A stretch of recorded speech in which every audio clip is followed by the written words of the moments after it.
জানেন কি বৃন্দাবনের তেঁতুলতলা বা ইমলিতলা, যেখানে আজও শ্রীমতী রাধারানীর অভিশাপে তেঁতুল পাকে না?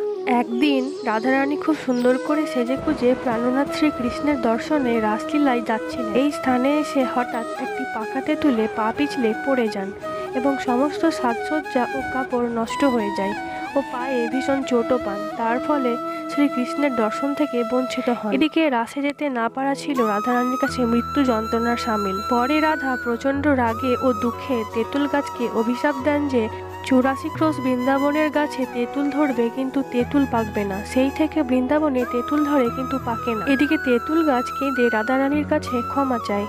তখন রাধারানী বলেন, অভিশাপ তো ফিরিয়ে নেওয়া যায় না, কিন্তু এই তেঁতুল না পাকলেও কাঁচা অবস্থাতেও পাকার মতোই হবে। যমুনা নদীর তীরে ইমলিতলা ঘাটের কাছে ইমলিতলা মন্দির, সেখানে আজও 5,500 বছর ধরে দাঁড়িয়ে রয়েছে তেঁতুল গাছটি।